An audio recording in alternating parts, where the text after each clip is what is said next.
alive, and was thinking about the concept of offensive. Right? As I ended the stream on my main channel, I wish I can read something that will offend me. And unironically, there's a hole in the market. I definitely want to see some shocking content. I want to be offended, but nothing does. Life is so boring without getting offended. Like, it raises your adrenaline, makes you feel that you're alive, gives you some emotion. I miss strong emotions. Like, everything is so dull. Everything is so boring. I can't remember the last time I actually laughed. Like, some edgy humor, some edgy joke. In moments like this, I realize that I miss Mr. Medicare. And ironically, like, I genuinely do. It's kind of interesting, like, in his last days of streaming, his latest streams, he had to stream underground. He had to go to various channels or delete his YouTube. And when you realize the fact that Mr. Medicare wasn't even that edgy, I mean, there were definitely far more edgy people than him, but the content that he was making was considered to be unacceptable by, I guess, like, the civilized society. And with the death of Mr. Medicare, it's like, well, there's nothing, and by the death I mean, like, the content creation, like, it stopped. There's nothing else that's out there, to be honest. Like, everything is bland and boring. Even It's a Gundam has to censor his curse words. Hi V, happy Halloween. Hope your day was good. It was, but I wish I was in Romania. I wish I could celebrate Halloween as well, because it's not a Romanian holiday, although it's becoming a thing here. I have seen people decorating their houses. Like, there is no such thing as trick-or-treating, but there are people that are decorating their houses, and there are Halloween parties and people masking up and stuff. So I guess there's that.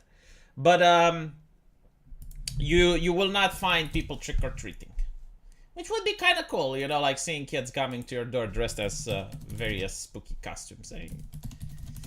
It's interesting that America itself is starting to go against this type of holiday. I mean, there are schools which say that they ban the holiday because it's not inclusive, while promoting LGBT activities.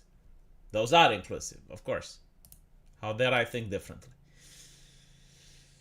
So anyway, in Romania, the only trick, I wouldn't call Halloween a holiday. It's more like a celebration. It doesn't matter, right? Like, it's a fun, yeah, I guess it's a celebration. It's a fun activity. It's fun. Like, more things that are fun are good. I want more of them rather than less.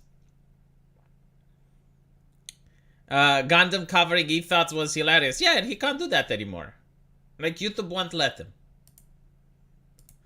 So, anyway, right, let's look at the Senate condemning student groups due to background. Now, what's interesting, right?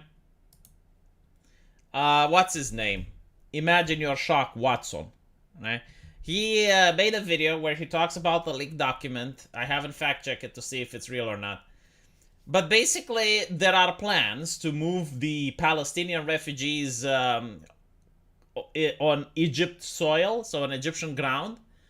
And after that, after they stay there for a while, they will move them to Spain, Greece, the United States, and Canada. And there's going to be a huge marketing campaign, like a huge PR campaign, in order to make sure that Israel isn't getting badmouthed and that people accept the new immigrants. And I was like, wow, that is beautiful. I mean, that is so ushkushi. That is literally why I pay my taxes for. I mean, why else would I support my politicians except for charitable actions such as those? And like the gift that keeps on giving, the Middle East. But anyway, right, so apparently the Senate condemns student groups as backlash to pro-Palestinian speech grows. It's interesting because the Senate, they have to uphold free speech. So it's like, well, we condemn the pro-Palestinian group. Okay. But I'm pretty sure that those groups condemn the Senate as well. So they're both condemning each other. What's interesting, though, is that the Senate is considering these individuals, as you can see here, to be pro Hamas, and I'm sure there may be a couple of groups because I don't know each and every single one. But from what I saw on Twitter, and I gotta be honest, I gotta be charitable. They are just pro-Palestinian. I mean, maybe some of them actually do support the terrorist organization, but from what I saw, they're pro-Palestinian. Now, that hasn't stopped the government from creating a beautiful narrative before, right? Like, it hasn't stopped the media from crafting a lovely narrative. I mean, if you have a group of people that are, against the destruction of monuments because they're historical, the media will still call them Nazis and whatever. Refuse to allow the refugees to stay at all costs. But unfortunately, like, it's not like the people disagree with you. Like, most people do agree that they want less immigration rather than more. But the European Union demands. Oh, well, if the European Union demands. I thought they were fighting for their homeland. Isn't dispersing them to the wind counterproductive? I don't think they may have much to say on the matter. Just a reminder that in every survey, Palestinians are found to be radicals compared to other Islamic nations. You know, the ones that do all the lovely things since taken as refugees. It makes sense though, right? Like if your culture is having the situation that Palestine is having, like, yeah, I mean, I guarantee to you, after the war with Ukraine is over, Ukrainians are going to be some of the more far-right individuals in Europe. Like, hands down. I guarantee to you, like, the average Ukrainian citizen is going to be, at least on social issues. So I don't know how it is going to be on right-wing issues, but on social issues, he's going to be incredibly nationalistic. He's going to be incredibly right-wing. I mean, think about it. Like, if you fight a war in order to keep an invader out from your country and you bled for that country, you're not going to be like, well, yeah, actually our country is for everybody. Actually, our nation is not a place where we encourage patriotism and we encourage a way of thinking and a community. No, it's just like a space where economic transactions happen. You know what is going to think like that? Again, when you think of a war, it's not necessarily like if you have fought in it, but it's also like the people that you know who have fought in it, the people that you know who got injured, so on and so forth. Plus the war effort. And yeah, I mean, the same thing can be said with the Palestinians. I mean, if you look at the culture there and the way they're living and stuff like that, yeah, it makes sense that they're going to be some a little bit more radical than other Middle Eastern people. Israel is being fratty, out of touch. Yeah, it was the Bud Light saleswoman, vice president of sales. She's like, oh, these people are fratty, out of touch.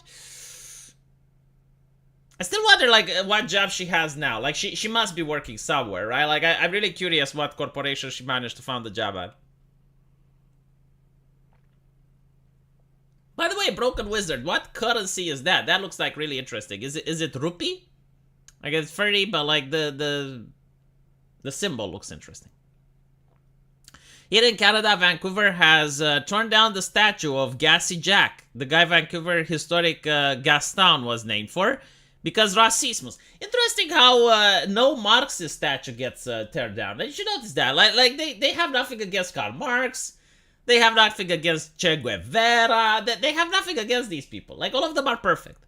It's just like cultural folklore heroes and the founding fathers. They are very problematic.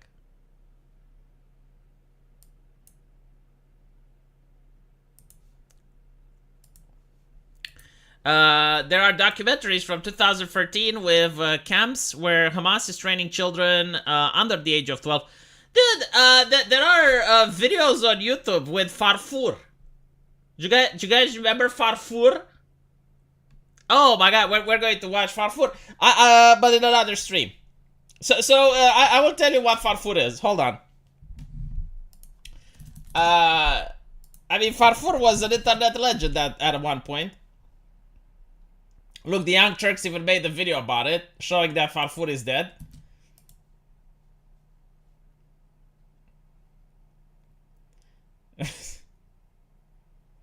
Hold on, let me see where we got Farfur. Ah, here we go. Farfur, I want you to give me the documents. Farfur in interrogation.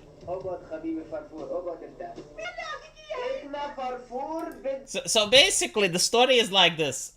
This is a cartoon for children, by the way, right? Like it's not meant for adults.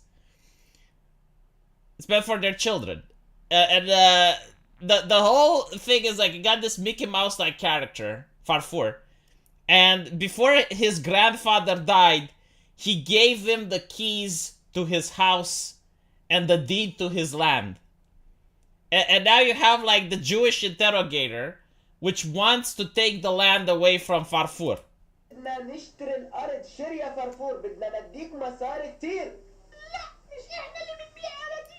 Right. Now what's interesting is that they murder Farfur.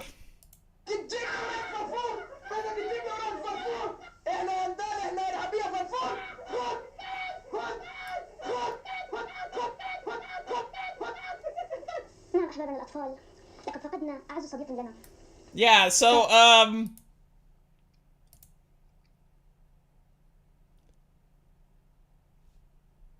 I don't know what to say. I mean, it's a lot better than most Marvel movies, I'll give you that. At least you feel something while watching. I don't know what you feel, but you definitely feel something. But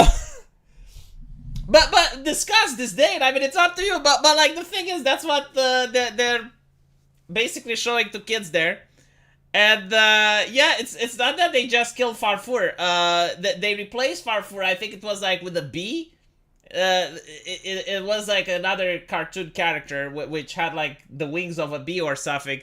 That got killed as well. Like it's kind of a trend in that children cartoon show. A lot of the characters die. It's kind of like Game of Thrones, I would suppose.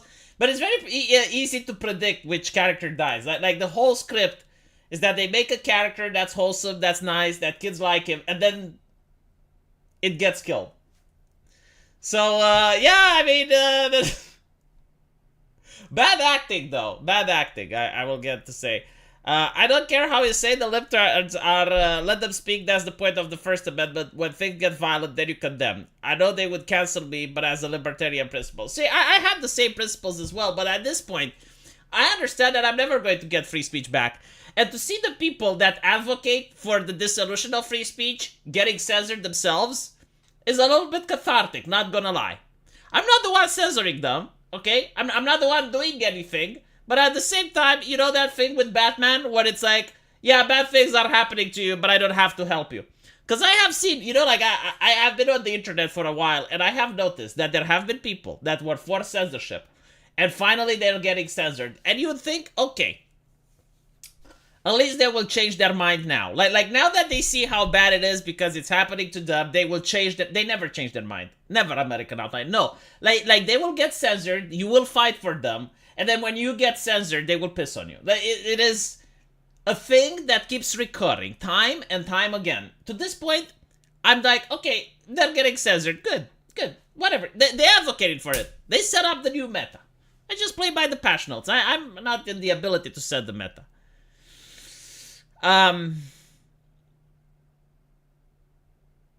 After V's livestream, there's a Joe Rogan, Elon Musk episode. That's interesting. Happy Tree Friends, Farfur edition. Yes. So anyway, let's look at the thing. All right, so the Senate is condemning them. All right, great. But that's not what they're upset. As the conflict intensified, disputes are spilling over from campuses and government into workplaces as well. Recent weeks have seen pressure by government official against student activist group, the creation of public blacklists in multiple industries, and a waves of political motivated firings over people's publicly stated views on the conflict. This happened during the pandemic. This happened during the BLM protests. This happened dude, it's been happening for like over 10 years. And now it's news? Now it's newsworthy. Now we're getting to talk. Up until now, do you know what they said?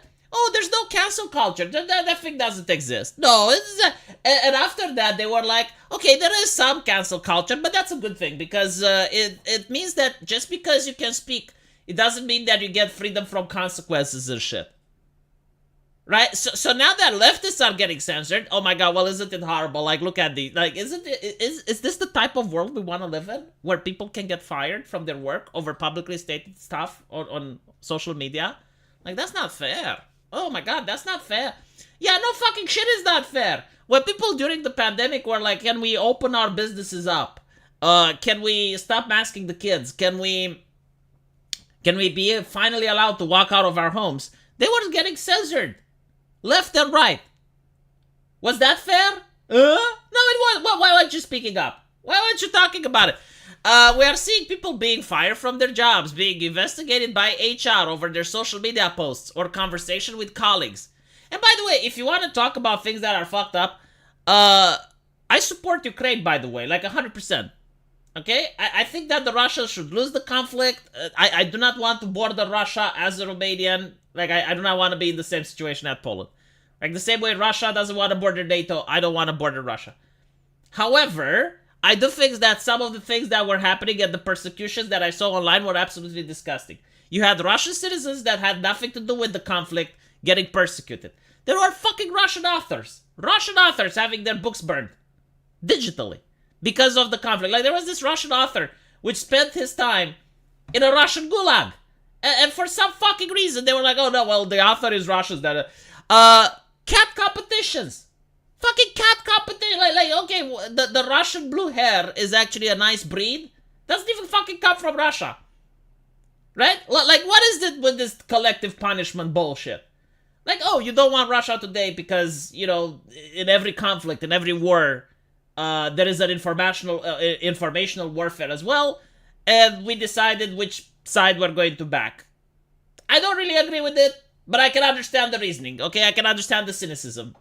Okay, fine. You know, China also bans us. It's a two-way street. Like, China views the West as a cultural competitor, so they're going to ban our shit. Fine. You know, I'm willing to bet Russia would probably do it if they could as well. But I understand the cynicism. However, why the fuck are you banning, like, people from competing in cat competitions? What was with this encouragement of, like, hatred towards Russian citizens? That, like, not actual, you know, people in power or influence or anything like that. I mean, the level of hatred that was on social media when the war started was insane. And again, it was, like, towards the average citizen. Like, I understand towards the Russian government. Okay, fine, you know, like, Russian politicians, government, Russian activists and journalists that are spreading the word. Okay, like, I understand. But like, the average Joe, the average Ivan, what the fuck did Ivan do to you? And like my point is, when you create this type of culture, do not, like you're creating that this type of thinking is acceptable. Like, this type of thinking is normal. And then you're Pikachu face when people apply the exact same logic, the exact same framework, to a different event, to a different scenario. And you're like, oh my god, why are people thinking like this? Well, you trained them to think like this. During the pandemic, people were being sent to the poorhouse, and businesses will never open again. Kind of true. I love the nickname, Reigning Terror, and there's a cute anime girl there. Isn't that beautiful? We'll have to shed ketchup to get free speech back. I don't think so. Like, no one wants free speech. Like, even if you shed ketchup, the victors would want free speech. Like, you're in charge now. Why should your enemy speak? You don't want your enemy... an idea is more dangerous than a gun. You don't let your opponents have guns. Why would you let them have ideas? Yeah, ban Russian vodka. Like there was... I mean, the thing with Russian vodka, I kind of understand, because that's like an economic sanction. But like, it's supposed to be taken at a national level. Like if you're like some bar in the middle of Kentucky, and you're like, oh, well, I'm not going to sell Russian vodka. I'm like, oh my god, what are the Russians going to do? How are they going to sell their vodka now? Life of Boris. Lost his Russian blue Artyom. I want free speech, so we know who to deport back. Well, it's not even that. It's like, the problem, like, the thing that these individuals are complaining, right? Like what are these students upset about? They're not upset that the government is locking them up for their protest, right? Like, this isn't China yet. They're upset that they're getting fired for their protests, right? Like, this is what they're upset. Like, technically, right, they have free speech. Like, it's literally what we've been talking with the left for the last 10 years. And we were saying that, oh, we're getting persecuted, we're getting suppressed. And they were like, no, you have free speech because free speech is the government not locking you up for the shit you say. The government isn't locking them up for the shit they say. I mean, sure, you have like members of the government that disagree with what they're saying, which is why they're being condemned, right? But besides that point, no one cares. However, the HR lady cares. Their colleagues care. Right? Social media cares. And this is why they don't like it. And I'm like, well, yeah, but like, didn't you told us? Like, didn't you have like this incredibly aggressive campaign trying to persuade us that this is not part of free speech and this is just consequences? So anyway, Khalidi said that her organization has dealt with roughly 2,200 cases of speech suppression between 2014 and 22. Yet in the last 2 weeks alone, they have filed 300 new requests for legal assistance, a figure that usually matches their level of requests during a full year. There is an exponential increase in the need for legal support, she said. Well, I will tell you what's happening, right? Most right-wingers have been desensitized to this shit. Like, most right-wingers, we know that if we talk about certain topics, we're going to get banned. So what we do is, like, we adjust it. We know, like, okay, well, this is a topic that you shouldn't talk about. Or this is a topic you shouldn't talk about, but, like, you should talk about it in this way. Like, for instance, if you tell someone, go back to where you came, that is very racist. It's offensive. It's offensive. Racist. You can't say that. But if you say, why aren't you adjusting to the culture? Yeah, that's fine. By the way, like usually, and I've noticed this as a trend. Like, there are very few exceptions of this, but like when you get the racist thing, it's like you hear a guy telling someone else, why don't you go back to where you came from? And the other person is like, I'm from Kentucky.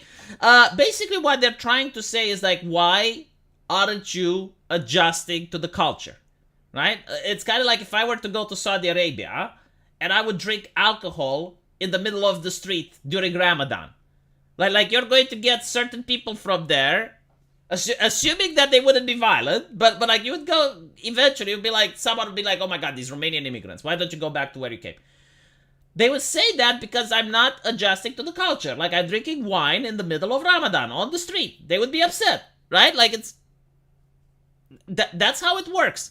So basically, if you, instead of saying that, which is racist, you're saying like, why aren't you getting on with the program? Like, you chose to come here, you chose to come to Saudi Arabia, we do not drink alcohol, and during Ramadan, we do not eat, so like, do not drink in front of us, because while we understand that you're not fasting, we are, and it's difficult to fast when someone is eating next to you or drinking, right? That is not racist. Yeah, but my point is, like, right-wingers have adapted. We have understood how the game is played, what things you're allowed to say and which ones you're not. So it's less likely for a right-winger to brush up against the free speech issue. But leftists don't. Like, leftists, I noticed they have no fucking filter. Like, none whatsoever. Like, a leftist will just say what's on his mind. Especially people on the far left. No filter whatsoever. Like the moment they start speaking, oh my fucking god. So now they're getting in trouble because they genuinely, like, do not know how to speak so that they don't get censored. And they get censored a lot. I saw this as well on Twitter. Like, this was the best example. So when Elon Musk came, there was a small period of time of adjustment when the rules were applied equally. So before Elon Musk, you had leftists that would say whatever the fuck they wanted and no one would get banned. They could dox, they could harass, they could defriend, they could do literally anything, violate the rules like the rules were their little bitch. And nothing would happen. As long as they had the blue check mark, anything they said was fine. Okay, now what's interesting is that when Elon Musk comes, he's like, no, we're not changing the rules, but everyone gets the same treatment. And the leftists were crying because now they were like, again, they have no filter. They do not know how to speak. So, like, all of them were like, ban. It's kind of funny, even today I was talking about this to a leftist. He was spurging out over some uh, toxic fanboys in Warhammer 40k. And it's like, oh, it's those toxic fanboys that, like most people just want to paint their minifigurines. And I'm like, motherfucker, you're on a burner account. The reason you're on a burner account is because you're harassing people and you're breaking Twitter's TOS. You're not there to paint figurines. You're there to tell people to delete themselves because they have a small disagreement with you. So shut the fuck up about the toxic fandoms from your little burner account. Ah. Free speech is great, but I bet V prefers paid speech like this. Well, Terry, I appreciate it. I do read the comments from the chat as well. I try to balance it out. The best censorship comes for all. Yeah, literally, like, I am mortified. Like, by the way, American Outlier, listen. I'm not an American. I do not have to share your values, but I will say this. I care less about free speech than I care about censorship being applied to everyone. Unironically, like, I am fine. I have reached the point where I have given up. Okay, I'm not even blackpilled. I surrender. I have the white flag. I have the French flag in my hand. I realize that free speech will never happen. So I want the next best thing. The next best thing is the rules to be applied equally. And I will tell you why.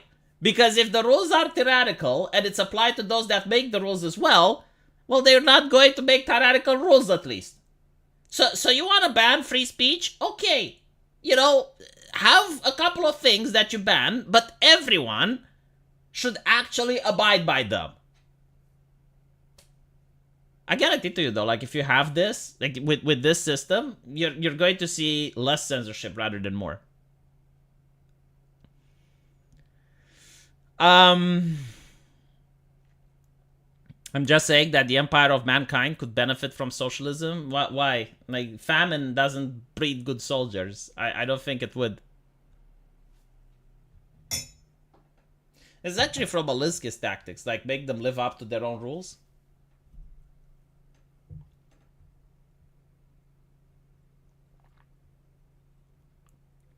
No, but like, think about it, right? AOC, for instance. She, perfect example. Yes. Journalists were upset that Trump was banning people on his social media, right? Well, imagine if journalists would have the opportunity to go like, okay, well, Trump can't ban people from social media, but neither can you. Do you want it or not? Like, all of a sudden, it affects you, right? So when it affects you, you're like, okay, well, hold on a little bit. When it affects other people, unless you're a moral person, you probably don't care. It's like, well, it doesn't affect me. Like, if you're a narcissist, oh, it doesn't affect me. That's fine. It affects the little people. That's okay. But if it affects the little people and it affects you as well, all of a sudden the narcissist cares. They're psychopaths. Like, what is a psychopath? A person that has no empathy, right? But a psychopath cares about himself. So the moment the rules affect himself as well, they will be like, okay, well, maybe the rules are a little bit too tight, so maybe we can have a little bit of leeway.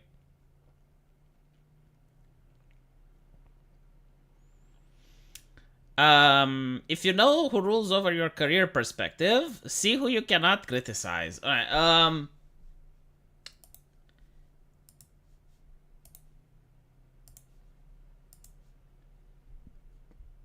Due to obvious religious, cultural, and ideological fault lines, the Israel and Palestinian conflict has always been a wedge issue for free speech. It's interesting that in the United States you had like a very strong atheist movement. I was part of it as well when I was a kid. But for some reason, right, like once atheism became atheism plus, was atheism plus social justice, they wouldn't criticize Islam.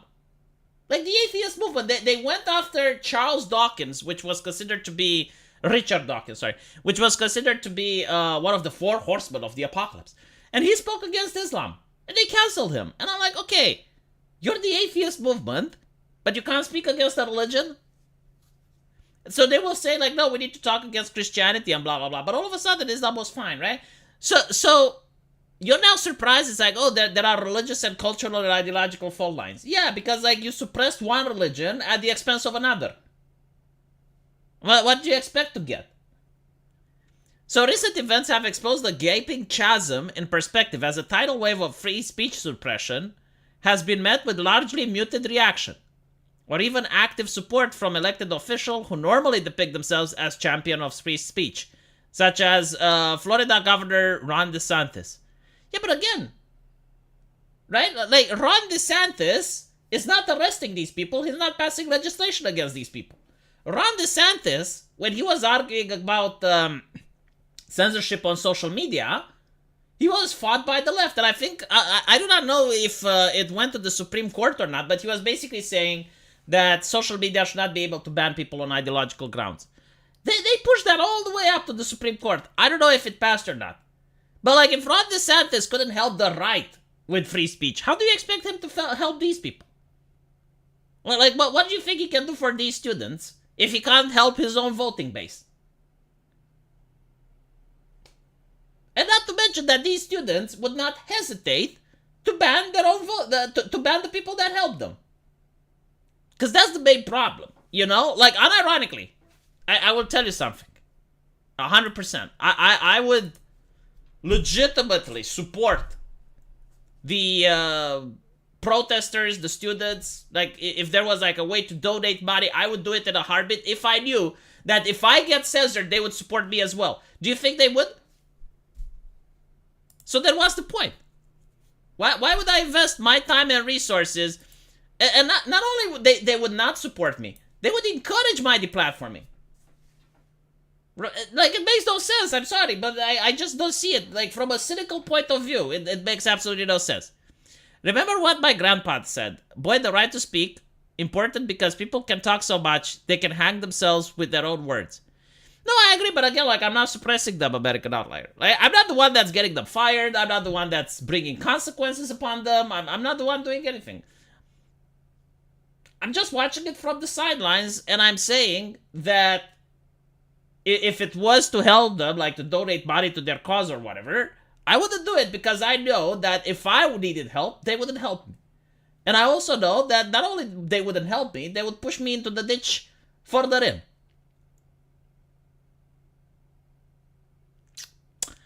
I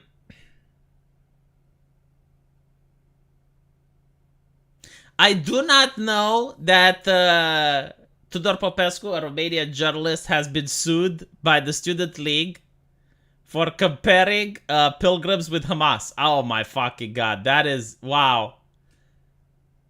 All right, so let me hold on. No, this is beautiful.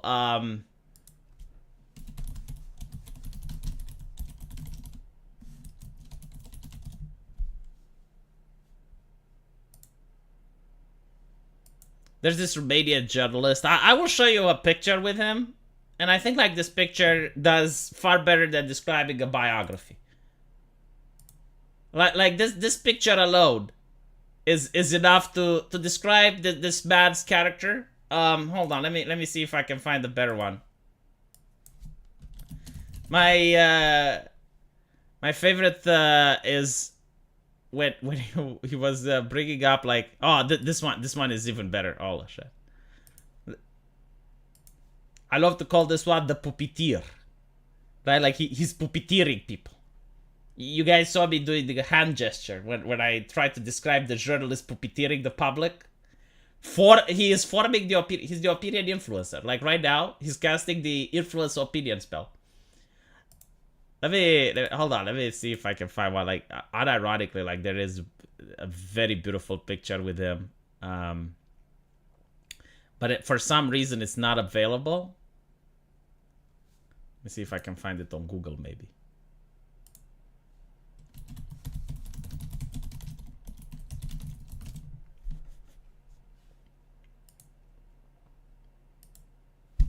Just give me a second. It's totally worth it, I guarantee. I can't find it, but he was coming he was coming into the studios at television with this like really ominous black mask. You know, like everyone had to mask up. And he was coming with like this really black, dark mask in order to dramatize the situation, you know? Oh my god, look at this. Look at this. This is beautiful. So what is up with him? Well, no, he's like a very educated man. Some would call him a propagandist because regardless of which party was in power, he would shill for that political party. I mean, it's kind of simple. At least like you have some ideology in the West. You have like leftists and right-wing people. Like when the Nationalist Party was in power, he was a nationalist. When the Social Democrats were in power, he was a Social Democrat. When the National Liberals were in power, guess what his ideology was? But like he's got like this extremist way of making arguments, right? Like he likes to exaggerate a little bit. The horror in the House of Legislative. Like he likes to be like that. And apparently he got sued for comparing the pilgrims to Saint Paraskiva, I think, right? Comparing the pilgrims to Hamas. Not good. Not good, chat.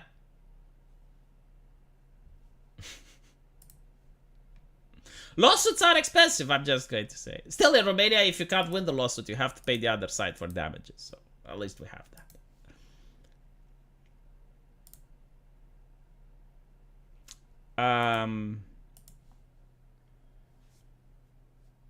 Grifter? I don't know if it's a grifter. It's actually a very talented grifter. Like he does like, the thing is, he plays devil's advocate very well. Like I do not believe that he has the ideology of all these different political parties, right? Like it's impossible. But he does like for instance, let me put it this way. If I was a communist, I would know how to make a communist argument, right? Like if I was grifting for communism, I would know how to talk about it from a way that's appealing to the public. And I would know how to talk about it in a way that's not just appealing for the public, but even right-wingers might like it. So you can have like a good grifter, and then you can have a bad grifter like Vaush. Like Vaush is a bad grifter. But Hasan Piker, another grifter that I like what argument can Hasan Piker make that will get you to say, yeah, I think like, whoa, he does have an interesting point there. Like that is an interesting concept. He doesn't make those, right?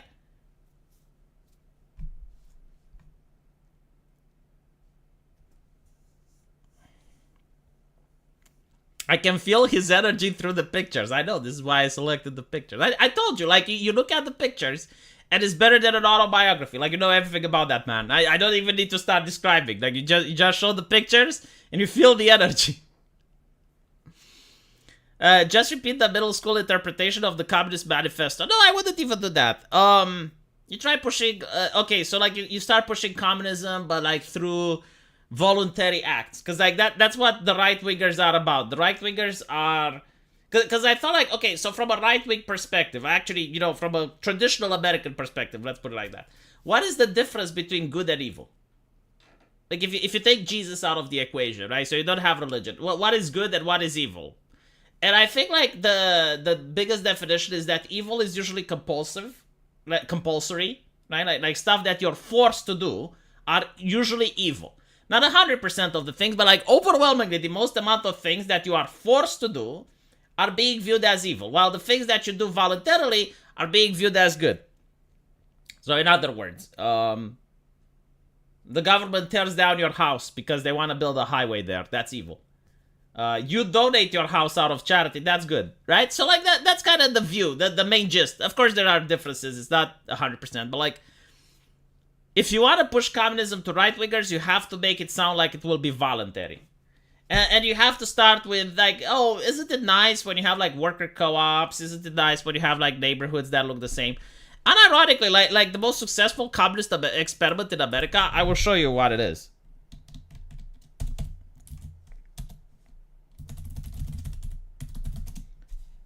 Like this is something that is so communistic, it creeps me the fuck out, but Americans fucking love it. And it's like the most communist thing that is done voluntarily is in America. This shit right here. So what is this, chat? What is this? Well, it's a suburb, right? And you have like a homeowner association which makes sure that every single fucking house is identical. Everything about these houses has to be perfectly identical. The type of paint you're allowed to use, the length of grass. You're not allowed to take the trash until certain hours. If you took the trash and you don't bring it back by certain hours, you get fined. This is like communism on steroids. The fucking Soviet Union wasn't able to install this shit. It's like the word. Now, why do people do it? Well, it's voluntary. Like, no one is forced to live there, right? Like you decide that you want to buy a house there. It's your choice. Like, you know all these things.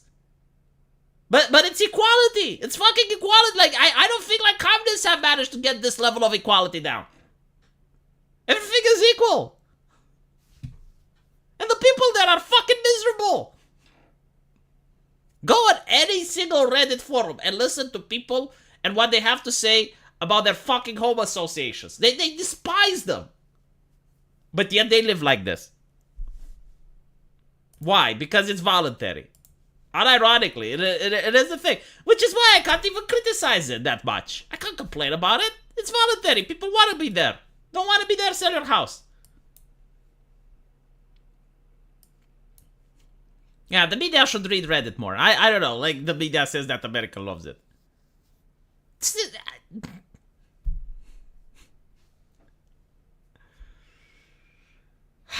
And by the way, this is one of the reasons why you have such high prices for property. Like let me put it this way. All right, this is literally wasteful capitalism.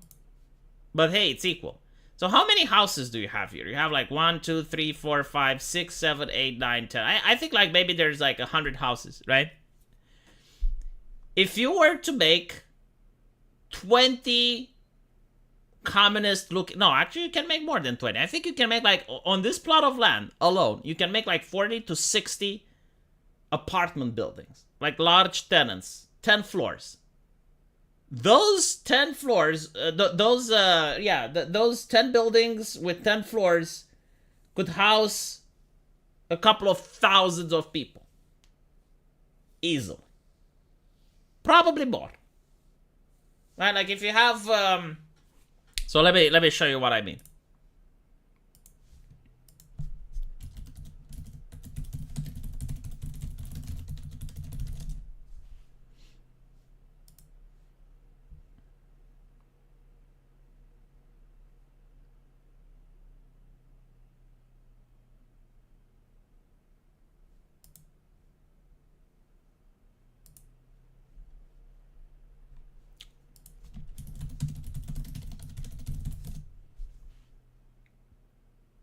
Right.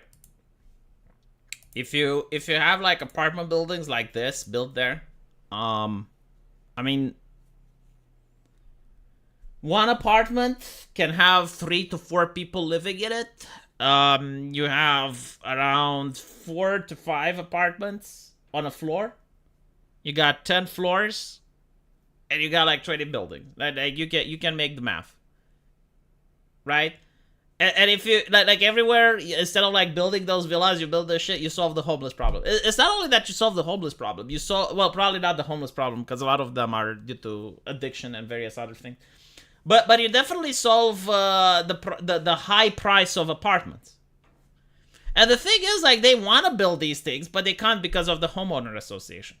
Like the most ridiculous thing that's happening in the United States, and this is abso-fucking-lutely hilarious,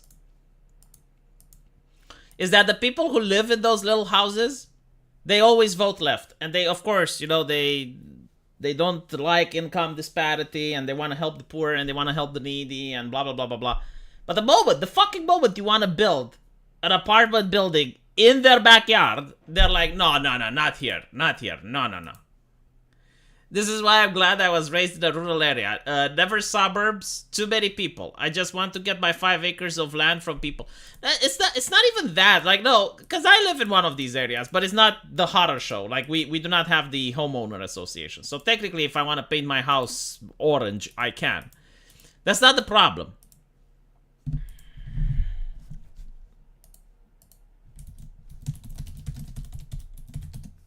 problem that you have with this, and I'll tell you in a bit, right? Especially when they're like this, it makes no fucking sense.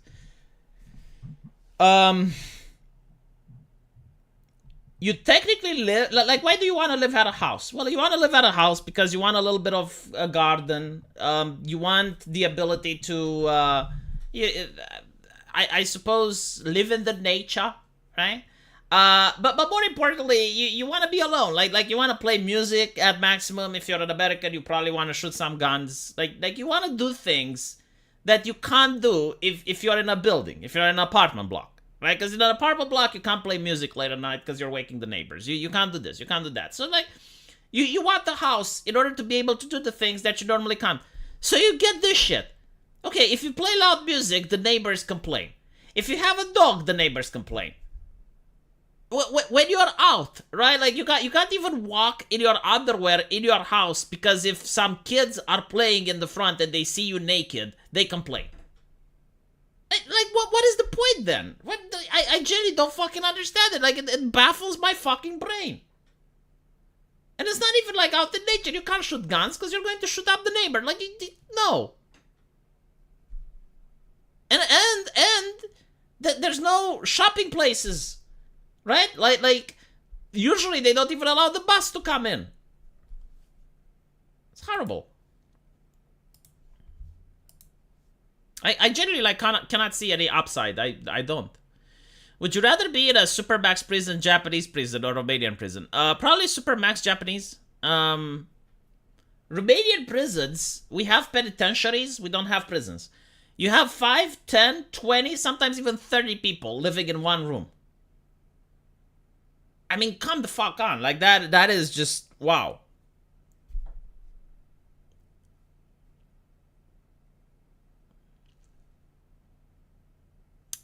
Knowing that you can afford to live in those houses is giving you prestige. Probably, like I generally, like, I don't know. I maybe, like, the people who want to live there don't know what it's like to live there.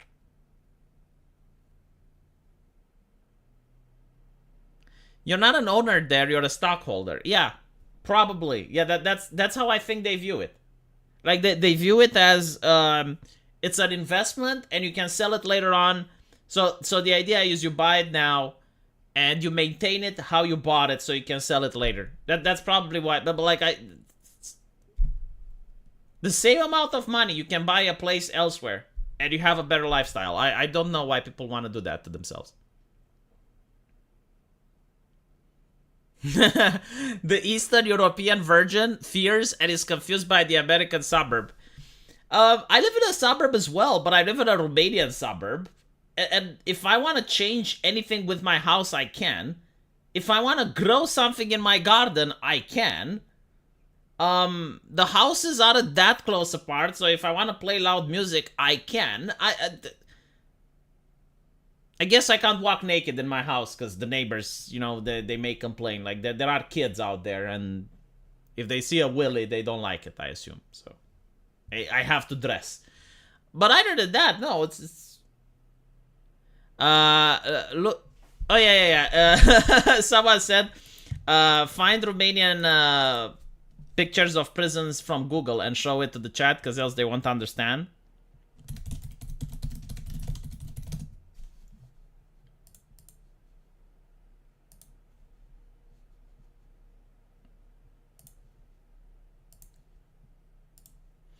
You get this room. How many beds are here? 1, 2, 3, 4, 5, 6, 7, 8, 9, 10, 11 beds. Okay, so there's probably 11 convicts in here.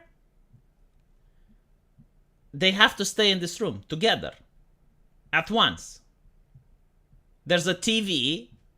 They probably play horrible music. You have to listen to it. You can't tune out. You can't leave. This is it. There's probably cockroaches, there's probably bugs, there's probably mice. It's not good. You can't leave. Some of these people may be murderers, other can be criminals, other can be rapists. You don't know. You don't want to find out. It's not a nice place. I don't know how Japanese Supermax prisons are, but I would rather go there.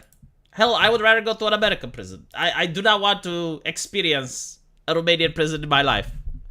Yeah, imagine the smell. Dude, What if someone eats salami?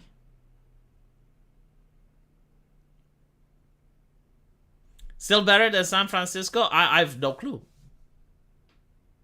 I don't think so. I don't know. Again, it's not really the place. Like it's not the size of the room that's the matter. It's the culture that's the issue.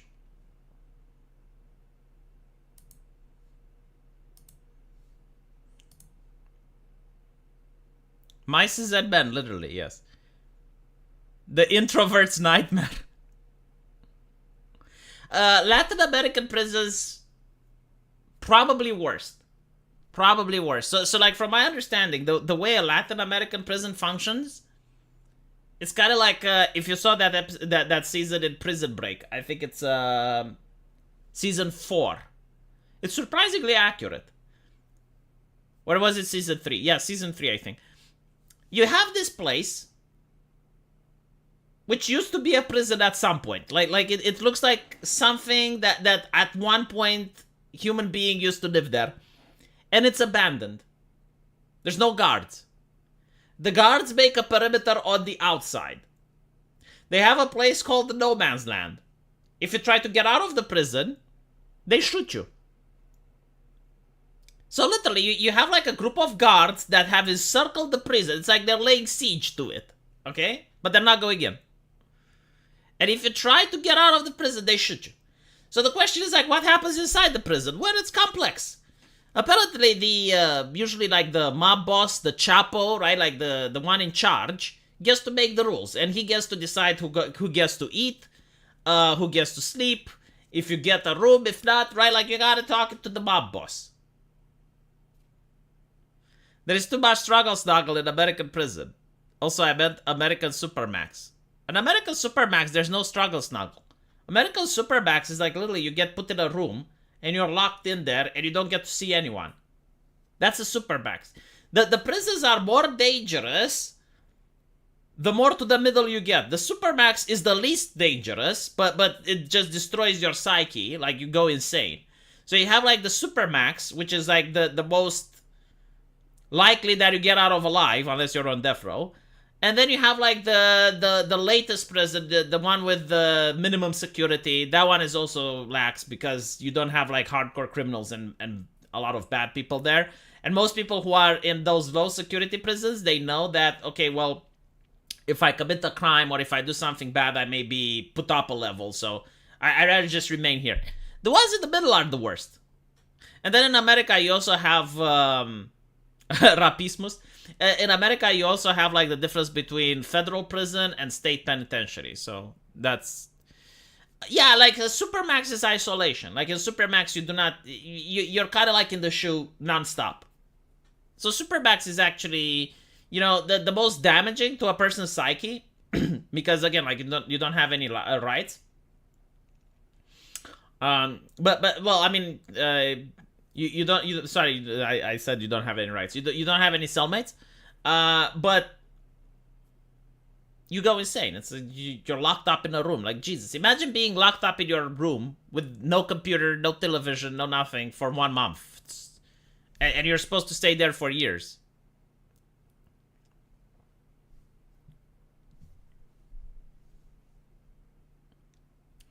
I would rather not be isolated in prison. Well, there's like many people who commit bad crimes. Or okay, so like there's 3 types of people that have it the worst in prison. The first one is obviously pedophiles, right?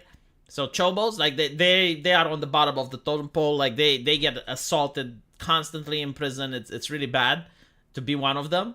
The second is the police officer. Like if you're a police officer, oh my god, if you're a judge, holy shit. But if you're any type of person that has to deal with the law, and you're in prison, you're also going to get in trouble. And snitches.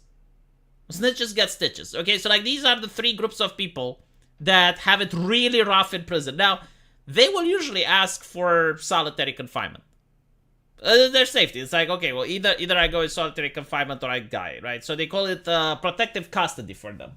And protective custody is literally that, like solitary confinement. As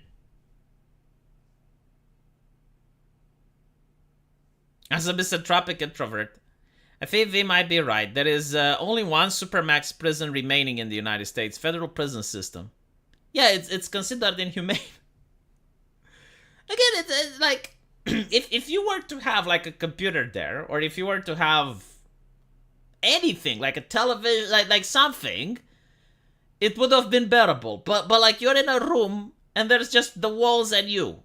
There's nothing. I mean, Jesus. You can't talk to anyone. You can't do anything. It's... Yeah. I think like you get like 1 hour in the yard where you're placed in a cage and you can just stretch a little bit and do some exercises. That's it.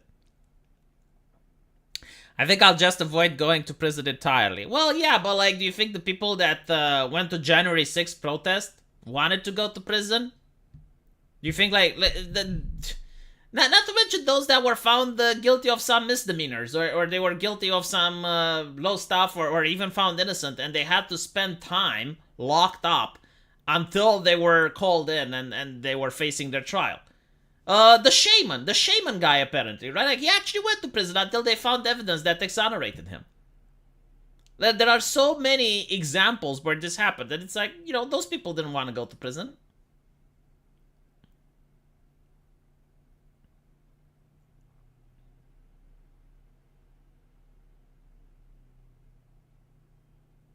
Yeah, jail or prison. Is it really that much of a difference? And by the way, the jail they were set in, Jesus, like there were some horror stories. I think like Tucker Carlson covered them. Well, scary stuff.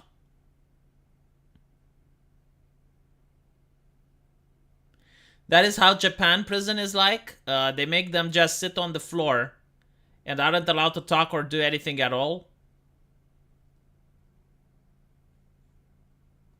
I don't know. I'll have to look it up. I genuinely do not know how Japanese prison is. But if that's the case, I wonder how Mr. Somali is going to... I'll have to look at it. I'm actually interested to see like how a Japanese prison is. If that's the case, Mr. Somali is going to have a bad time streaming from there. And there's a couple of other chuckleheads that also went to Japan in order to film themselves doing crime.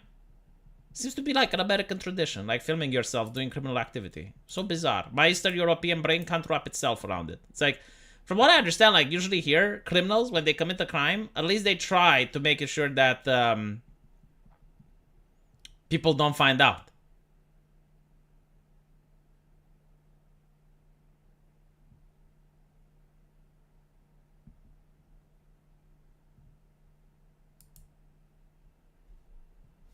But in America, no, they like filming themselves. I mean, Japanese prisoners give a shame. Anyway, Mr. Somali is going to have the same issues with the Yakuza. Yeah, the Yakuza are a very interesting criminal organization. They actually do care about others and stuff like that. So, he already had problem with the Yakuza when he was outside. Anyway, I'll end it here because I need to go work on my video game. So thank you guys for watching. Really appreciate it. And I guess I'll see you tomorrow. Take care.